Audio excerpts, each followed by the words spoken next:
देखा तोहार इतना खटनी और कटनी खेते में कार भार हम कुल देखिला तनी हमार चेहरवा करिया गल तैसा ले चलता बजरिया तनी फेशियल वेशियल कराई देता। अरे बाप रे करे इतना गोर में कमाई रे ते कैसे मध्यम है बता दा। देखा हाँ बताओ सुना सुनाओ। पीटत पीटत धान हम होई गली करिया कराता फेशियल राजा जी ले जाई के बजरिया।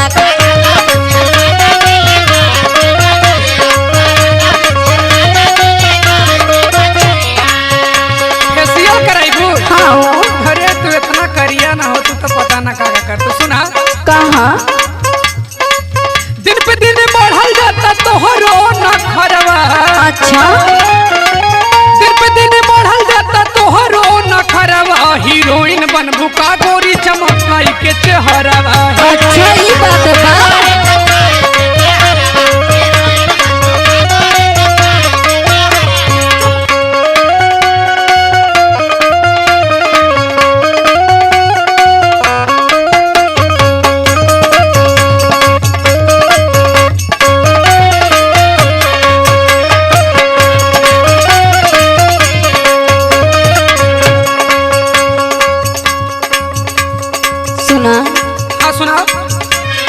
फंस गईली शादी करके तोहरा से हम हो।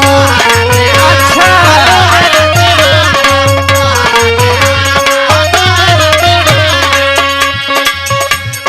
बिना मतलब के खाली बोलला हरदम हो।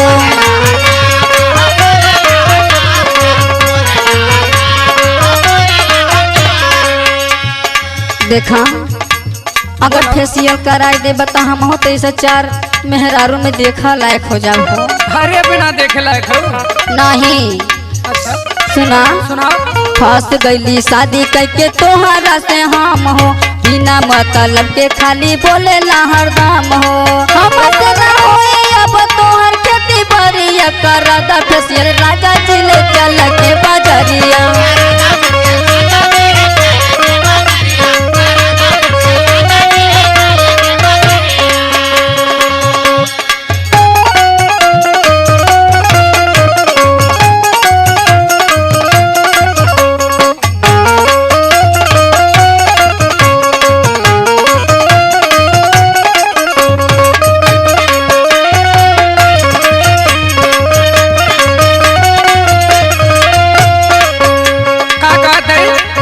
शादी करके फंस गईले तब का? अरे हम तुम्हें का बताई का बताइबा का? 7 सोमवार भूखल हो तब समझ ला के हम मिलल हो।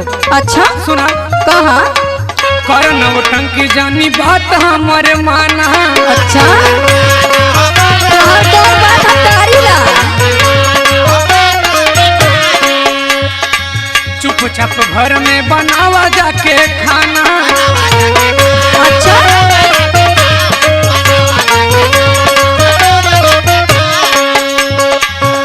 नौटंकी जानी बात हमारे माना। चुपचाप घर में बनावा जाके खाना। सुना